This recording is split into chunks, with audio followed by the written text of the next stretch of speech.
Hello बच्चों, कैसे हैं आप लोग। आशा करती हूँ कि आप सभी अच्छे होंगे। बच्चों, शुरू करते हैं आज का अध्याय संज्ञा। हिंदी व्याकरण में संज्ञा क्या है, आइए जानें। तो बच्चों, इन वाक्यों को पढ़िए। राधा ने पुस्तक पढ़ ली है। मैं जयपुर में रहता हूँ। ताजमहल आगरा में है। उसकी बात में सच्चाई है। बचपन में हम गांव जाते थे। अब समझिए बच्चों, ऊपर लिखे वाक्यों में प्रयुक्त रंगीन शब्द जैसे राधा एक व्यक्ति का नाम है, पुस्तक एक वस्तु है, जयपुर स्थान है, ताजमहल भी स्थान है, आगरा स्थान है, सच्चाई एक गुण है और बचपन एक भाव है। तो इसका बोध करा रहे हैं। व्याकरण में इन शब्दों को बच्चों संज्ञा कहते हैं। अतएव किसी व्यक्ति, प्राणी, वस्तु, स्थान और भाव के नाम को संज्ञा कहते हैं। रोजाना हम कोई ना कोई नाम वाले शब्द तो बोलते ही हैं। तो बच्चों, जितने भी नाम वाले शब्द होते हैं वो सभी संज्ञा होते हैं।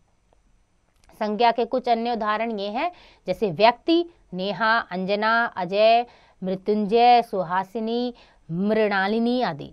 स्थान जैसे मुरादाबाद, छपरौली, गजरौला, बरेली, दिल्ली, प्रयागराज आदि। वस्तु पंखा, अटैची, पेड़, मकान, घड़ी, कुर्सी, खिलौना आदि। और भाव यानी मिठास, ईमानदारी, वीरता, कायरता, क्रोध, धैर्य आदि।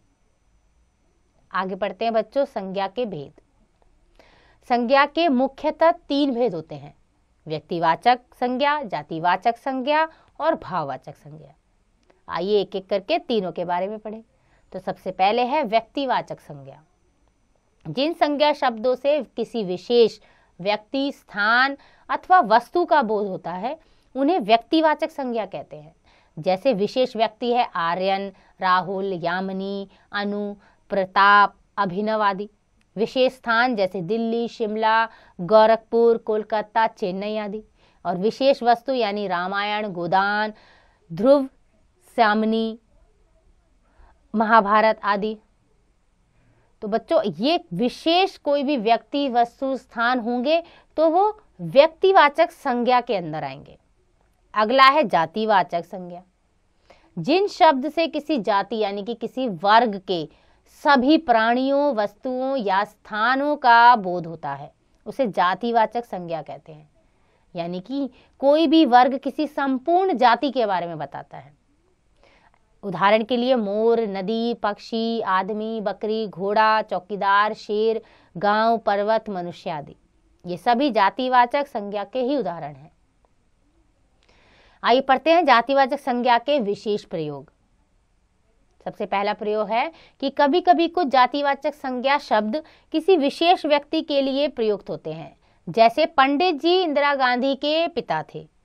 नेताजी ने आजाद हिंद फौज का गठन किया था। तो बच्चों, यहाँ पर जो जातिवाचक संज्ञा शब्द है वो किसी विशेष व्यक्ति के लिए प्रयोग किया गया है। दूसरा है कि कभी कभी व्यक्तिवाचक संज्ञाएं अपने विशेष गुणों के कारण जातिवाचक संज्ञा के रूप में भी प्रयुक्त होती है। जैसे देश में आज भी हरिश्चंद्रों की कमी नहीं है। देश को खतरा बाहर से नहीं, अंदर के जयचंदों से है। तो प्रयुक्त वाक्यों में बच्चों हरिश्चंद्र अपने विशेष गुण यानी सत्य बोलना और जयचंद यानी विश्वासघात को प्रकट कर रहा है। अतः यहाँ ये जातिवाचक संज्ञा के रूप में बहुवचनों में आए हैं। तो कभी कभी व्यक्तिवाचक संज्ञा कभी कभी क्या बन जाती है, जातिवाचक संज्ञा बन जाती है। आइए पढ़ते हैं अगला, भाववाचक संज्ञा। जिन संज्ञा शब्दों से किसी व्यक्ति व पदार्थों के गुण, दोष, अवस्था, कार्य आदि भावों का बोध होता है उन्हें भाववाचक संज्ञा कहते हैं।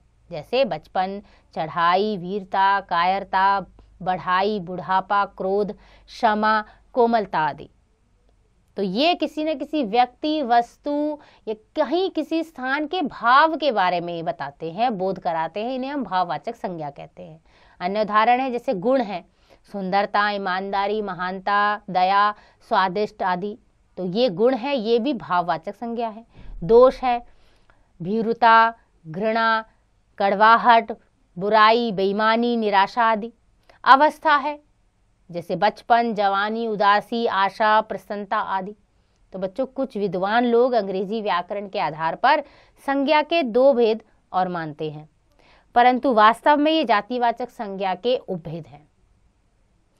बच्चों एक बात और ध्यान रखिए कि भाववाचक संज्ञाओं का कोई रूप या आकार नहीं होता, इन्हें देखा नहीं जा सकता और ना ही इन्हें स्पर्श कर सकते हैं, यानी भाववाचक संज्ञा को हम छू नहीं सकते, ना ही देख सकते हैं। आइए पढ़ते हैं आगे जो जातिवाचक संज्ञा के और उपभेद है। पहला है समूहवाचक संज्ञा।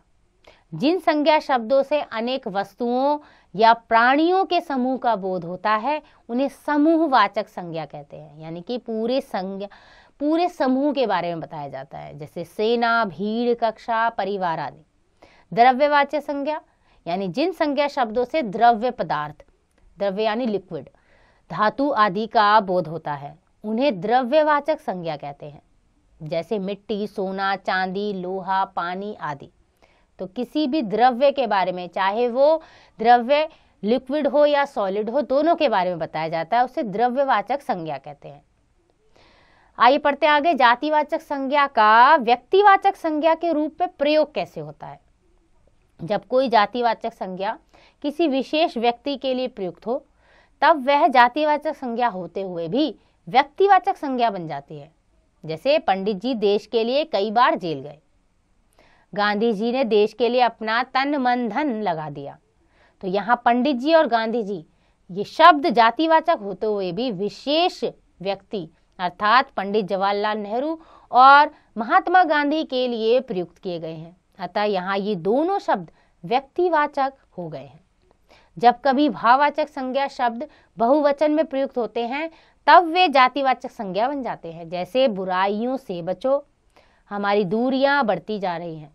ध्यान रहे बच्चों, जब भाववाचक संज्ञा बहुवचन में प्रयोग होती है तो वो जातिवाचक संज्ञा बन जाती है।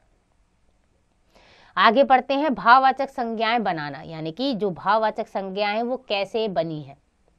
तो बच्चों भाववाचक संज्ञाएं जातिवाचक संज्ञा से, सर्वनाम से, विशेषण से, क्रिया से और अव्यय शब्दों से बनाई जाती है। सबसे पहले पढ़ते हैं जातिवाचक संज्ञा से कैसे भाववाचक संज्ञा बनी। जातिवाचक संज्ञा है सेवक और उसका भाववाचक है सेवा।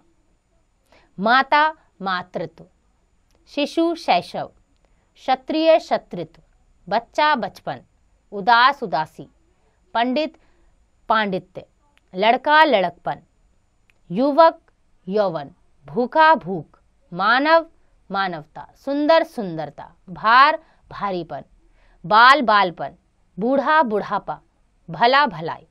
तो बच्चों इस प्रकार से हमने बनाया जातिवाचक संज्ञा से भाववाचक संज्ञा। अगला है सर्वनाम से भाववाचक संज्ञा बनाना। जैसे सर्वनाम है अपना और भाववाचक बना अपनापन, पराया परायापन, मम ममत्व या ममता, आप आपा, सर्व सर्वस्व, अहम अहंकार, स्व स्वत्व, निज निजता। विशेषण से भाववाचक संज्ञा कैसे बनती है।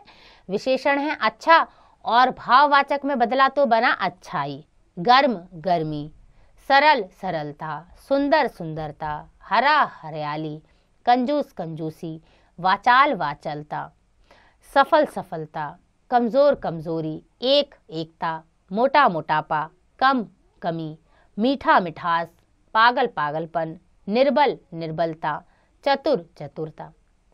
आगे है क्रिया से भाववाचक संज्ञा। अब क्रिया है हमारी उड़ना और भाववाचक संज्ञा में बदला तो बना उड़ान। दौड़ना दौड़, झुकना झुकाव, थकना थकावट, हंसना हंसी, सीना सिलाई, कूदना कूद, लिखना लिखाई या लिखावट, खेलना खेल, गाना गान, चलना चाल, चढ़ना चढ़ाई, दबाना दबाव, पढ़ना पढ़ाई। आगे है अव्यय से। अव्यय है समीप, तो भाववाचक संज्ञा में बदलेंगे तो बनेगा समीपता समीप्य, भीतर भीतरी, दूर दूरी, जल्द जल्दबाजी, सहज सहजता, तेज तेजी, शीघ्र शीघ्रता, निकट निकटता, नीचे निचाई, मना मनाई। तो बच्चों इस प्रकार हम भाववाचक संज्ञा को जातिवाचक से, विशेषण से, सर्वनाम से, क्रिया से बदल सकते हैं। आगे है संज्ञा में विकार, यानी संज्ञा में परिवर्तन कैसे होता है। विकार का अर्थ है परिवर्तन या बदलाव। तो संज्ञा में परिवर्तन बच्चों लिंग, वचन और कारक के कारण होता है। जैसे लिंग के अनुसार संज्ञा में विकार कैसे होगा? लड़का, लड़की, बालक, बालिका, छात्र, छात्रा। वचन के अनुसार संज्ञा में विकार लड़का, लड़के, लड़की, लड़कियां, खिलौना, खिलौने। कारक के अनुसार संज्ञा में विकार लड़के ने, लड़कों को, लड़कों के लिए, लड़कों से। तो इस प्रकार बच्चों संज्ञा में भी परिवर्तन होते हैं। आइए दोहराएं। किसी प्राणी, वस्तु, स्थान या भाव के नाम को संज्ञा कहते हैं। संज्ञा के 3 भेद होते हैं: व्यक्तिवाचक संज्ञा, जातिवाचक संज्ञा तथा भाववाचक संज्ञा। संज्ञा के 2 अन्य भेद भी माने गए हैं: समूहवाचक संज्ञा और द्रव्यवाचक संज्ञा। भाववाचक संज्ञा की रचना जातिवाचक संज्ञा सर्वनाम, विशेषण, क्रिया व अव्यय से होती है। और संज्ञा में विकार भी बच्चों लिंग, वचन और कारक के कारण होता है। आशा करती हूँ कि आपको यह अध्याय समझ आ गया होगा। इसका अभ्यास आप स्वयं कीजिएगा।